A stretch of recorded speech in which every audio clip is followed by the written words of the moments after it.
What is up, YouTube? It's your boy Judd. Today, we're going to be doing a review / recap, episode 1 of The Witcher, The End's Beginning. Before we get too far into it, let me just go ahead and stop you guys right there. If you guys have not seen The Witcher, there's going to be spoilers, and quite frankly, I want to know what you're doing with your life. How you not seen this thing? If you haven't seen The Witcher yet, what you need to do is you need to go on Netflix and watch it. If you don't have Netflix, then buy Netflix. If you can't afford Netflix, then go to your buddy and ask him to borrow his Netflix. If he won't let you borrow his Netflix, go to his door, knock on it, go on his couch, turn on The Witcher, don't leave until you're finished the video, okay? Alright.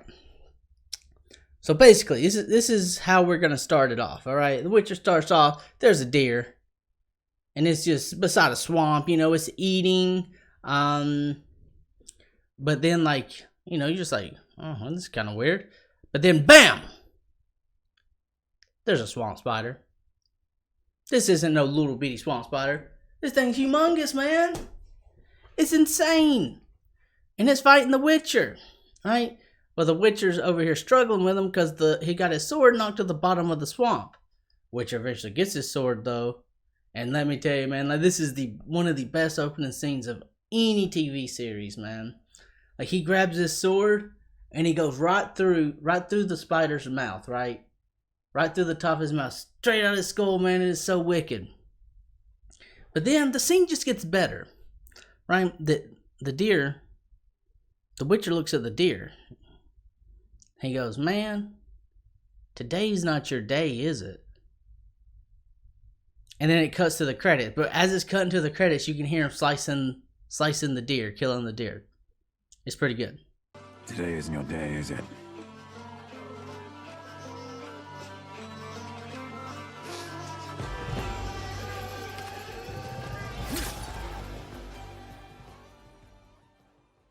Right after that, he goes to a tavern. There's a woman working on this tavern. He's like, hey, where's the alderman? And the woman's like, listen, you want to go, like, over here? Then, like, this, before you can finish, the innkeeper, he's like, what are you doing here, you mutant bastard? You're not welcome here. You need to leave? Or we're going to kill you. That's not exactly what he said, but that's what he basically said. And the Witcher's like, okay, I'll leave. And then all the guys in the pub was like, we'd just rather kill you. So, like, they all stand up, right? You know, they're like, you ain't going nowhere. But then there's this woman. She like stands up and she's like, yeah, y'all ain't gonna do anything. Y'all better sit down. And they look at her, and you know right there that she's the boss. Like, she is 100% without question the boss there, right?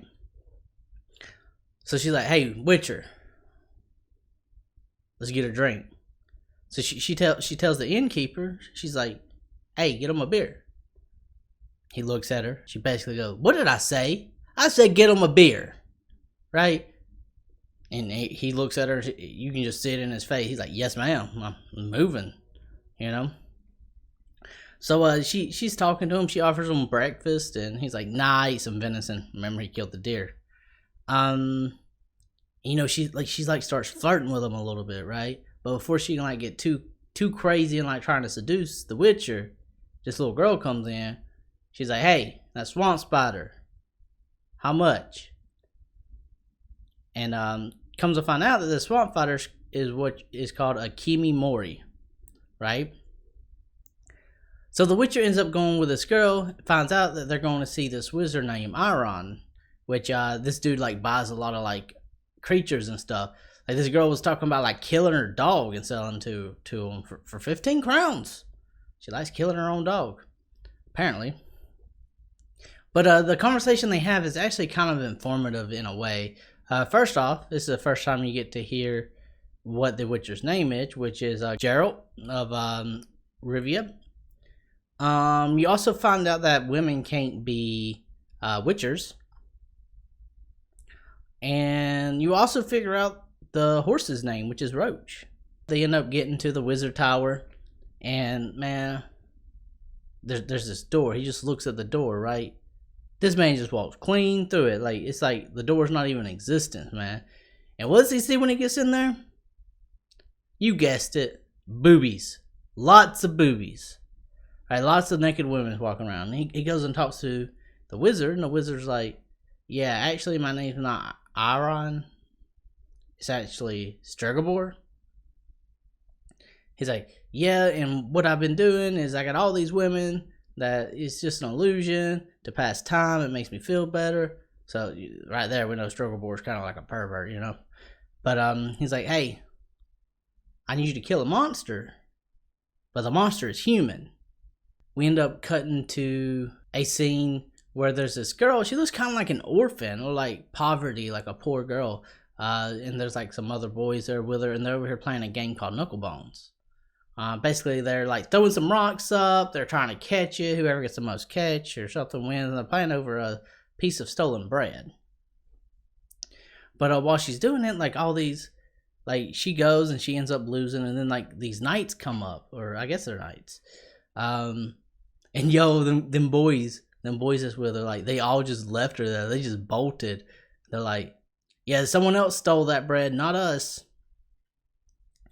So, you know, the knights end up like bringing her back, or royal guard, or whatever they're supposed to be, brings her back to a castle. Comes to find out, she's a princess. So, like, we go into a scene where the queen's up there, and she's like knighting people or something, knighting like a bunch of new knights. And then you have like the king behind her, and then you have like the girl, right? But she's a princess. You know, she's in like a gown, you know, like she's a princess. She's dressed like a princess, right? And they're like, why was you late? And she's like, I was playing some knucklebone. And then the king was like, well, you win? And she's like, nope. And then she came up with some excuses, you know, like, yeah, I would have won had the knights not rode up, but man, she'd already went before they even came. She didn't even see them when she went, because she's just full of it. It's caught on camera too, you know. But then the queen's like, y'all better shut up. And then the king tells the queen, like, man, I'm tired. I had my bedroom duties to deal with earlier. And, you know, the princess like, ooh, then she's like, starts smiling about it, laughing, you know, so on. Scenes, it's okay. Right after that, we're back to the wizard tower, and Stregobor is talking to Geralt about the curse of the Black Sun. Basically, a quick rundown of it is there's a demon goddess named Lilith, and she's like destined to end humanity. She has like a bunch of people that's basically like her disciples, basically. Like any girl built that was born during an eclipse. And that is why Stregobor wants his person killed. That person happens to be Renfri. He'd sent multiple trackers trying to kill her. And, you know, Renfri started like, she used to be a princess. She's running away. And she ends up like stabbing the people he sends with them with like sticks. And then eventually she becomes skilled with a sword. And now she's out trying to get revenge on Stregobor. So now he's in hiding. Then right after that, we end up going into... Oh, one more thing about that. This one had me dying. So like Stregobor's like naming off like this prophecy or whatever. And when he's done, the witch says, he basically says, it doesn't rhyme. It's not a prophecy unless it rhymes. It had me dying, man. It's like a little bit of humor in there. Like it was like serious. No one was like laughing. The faces were completely straight. Like it was just like very subtle comedic relief, which was really good. Right after this, we cut right into a scene where there's like a royal ball coming. Basically, the way the scene starts out is the king is trying to talk about war. The queen is like not in front of our granddaughter. She's too young. And the granddaughter's like, well, you know, when you was my age, you'd already won your first war. She's like, you right. First lesson, always be prepared for... You can never be prepared for war. Always keep your hand on your sword. Right? And basically, like, you find out that Nilfgaard is coming but like they're not expecting them to come. Cintra, that's the king and queen, the rulers of Cintra.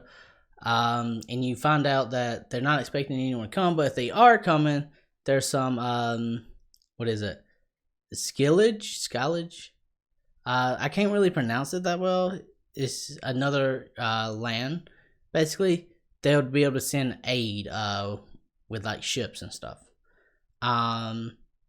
Ends up the girl goes off, dances with some boy, and Skellage. That's how you say Skellage. And the troops came. One of the royal guards came in and said, "Hey, the scouts has returned. Skellage Nilfgaard is coming for us." That's what he says, man.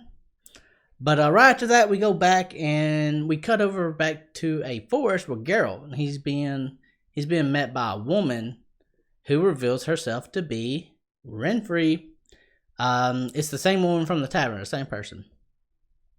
And she talks to Geralt about Stregobor had sent trackers on her, and they raped her, robbed her, let her go. And her claims to being a princess is like out the window now. And basically, she's been living a life where she's had to kill in order to survive, and it doesn't make her a monster. But this is a really good point in this scene when it comes to like character development when it comes to Geralt, because she says, all these people say you're a monster. Why don't you just kill them? And Geralt goes, well, if I did that, then I'd be what they say I am. So like Geralt doesn't believe he's a monster. He doesn't want to be a monster, and he's not a monster, but everyone just believes he is. People do not like this dude. But she basically says, hey, you know what? You could help me out. You could kill Stregobor. And then Geralt's like, well, how about you just leave town and don't worry about Stregobor and stop like trying to like get revenge and stuff. Well, the next scene we go over to is we go into the king and queen. We go over to the king and queen. They're going to battle, right? And there are tons of troops, so many. And Cintra's losing. And the king's running around like, we're losing. In the middle of him saying that, some guy came up, whoosh, arrow through the eye, dead. Couldn't draw another breath, man.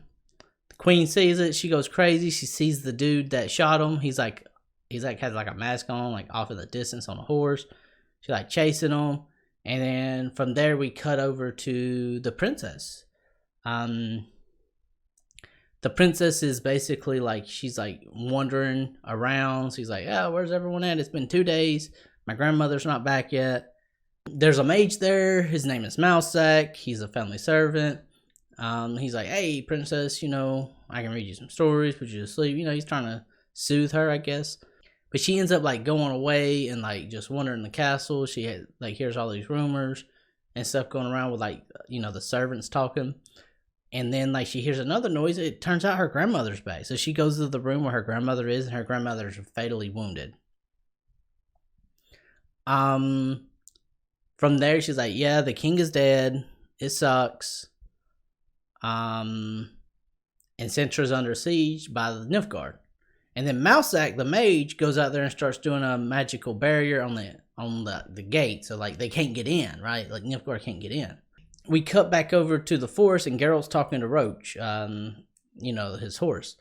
And he's talking about his first monster kill, which was basically there was a dude raping a girl, says it's time for her to meet a real man.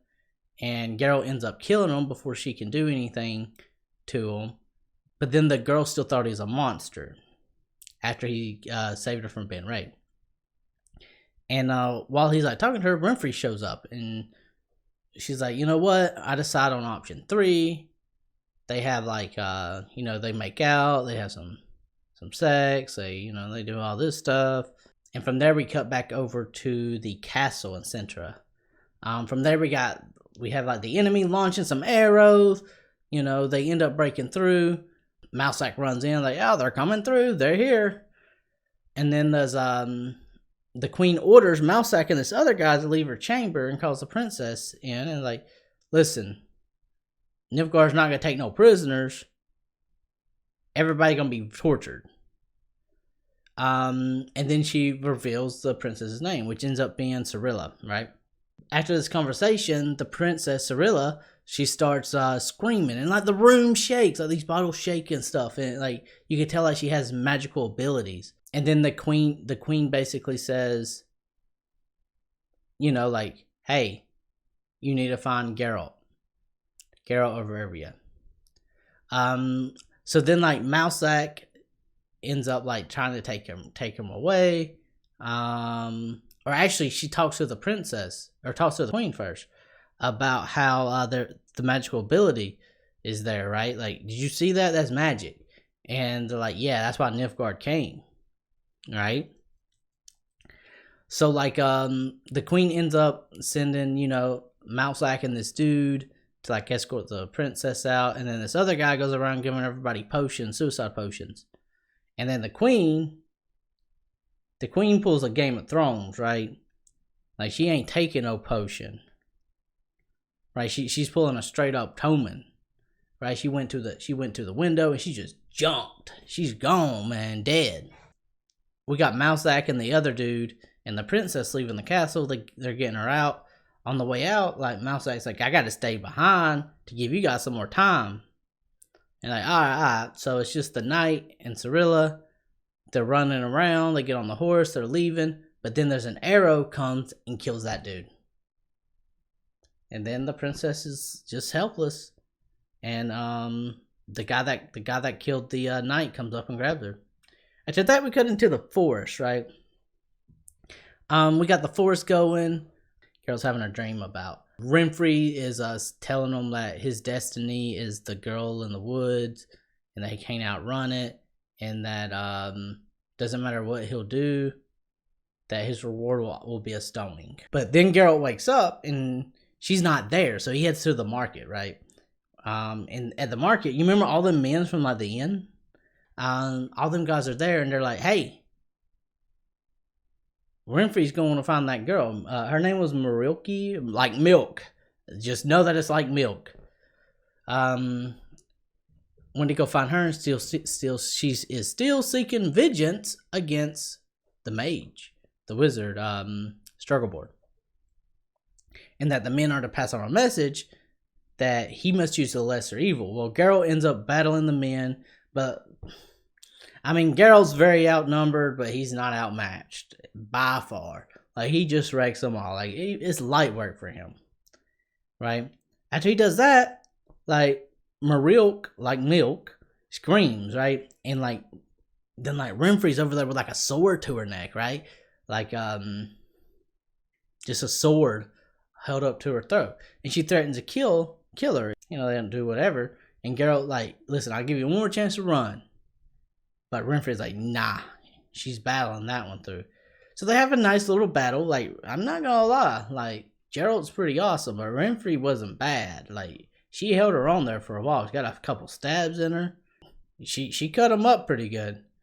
But she ultimately loses to him, and Geralt's like he's not gonna kill her. He's like, listen, I'm gonna give you a chance, run away. But then she tries to kill him, and he just like deflects it and ends up putting her knife, like her own knife, in her hand, in her throat.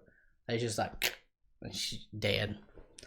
As she's dying, she basically says, the girl in the woods is your destiny. Right after that, we go back to Cintra, where Cirilla is being carried away by the dude that killed the knight. And like, she's being carried away, you know, they got him, and she starts screaming. There's like this big old pillar, like this pillar tower, right? And like, this thing is just huge, man. And it just falls down, causes a big crater, and like, she keeps screaming, and like, the world just divides, man. It's like the Grand Canyon. She ends up getting away. Right after that, we go right back into Blaviken again, right? Struggleborn's there. He sees the bodies left behind. Like, he sees all the bodies that Geralt had killed, all the people he's killed, and he wants to examine Renfri's body. But Geralt's like, nah, you ain't touching her. And the sorcerer's like, well, she has mutations, and one of her mutations is like, she can influence people. That's how she gets like everyone to follow her, and she probably got you, Witcher. After that, like, you know, Geralt's like, no, you ain't touching her though. You ain't taking her. And then like, the people are like emerging, and Struggleborn like basically says, "Look at the Witcher. He killed all these people." So like everybody's like, "Oh no," and they start throwing stones at him, calling him a mutant, telling him to get out. And then like you remember the girl Marilka, like milk. That just drives me crazy. You remember how she got saved by him? Well, she starts joining in with him after Geralt saved her life. She just joins in, and then he ended up getting the title Butcher of Blaviken, the Butcher of Blaviken. Yes. Overall, I think this was a very good episode. I enjoyed it quite a bit, and there was quite a lot of information. Definitely with it being the pilot. If it hadn't been for that episode, I don't know that I would have got into The Witcher as much as I have. But it's extremely good, very well. Visual effects were good. The acting was good. Yeah, it was just genuinely an overall good experience. If I had to rate the episode out of 10, I'd probably say an 8 out of 10. However, I would give it a 10 out of 10 for a pilot episode, though. So that was, it was really good. 8 out of 10 overall, though. I hope you guys did enjoy the video. A little bit of a recap in case you missed something. My opinions on some stuff, my takes on some stuff. It was just, man, I really enjoy this TV series. We'll get some more videos out this week. I hope you guys enjoy this type of stuff. If you guys did enjoy it, you guys make sure to hit that like button. Comment below. Did I miss something? If I did, then let me know. If you have not seen The Witcher, go watch The Witcher, okay? If you have seen The Witcher, I'm kind of curious. Like, what did you guys think of the first episode? You guys let me know in the comments below. That being said, you guys have a very, very, very awesome week. And I will talk to you guys next time. Peace.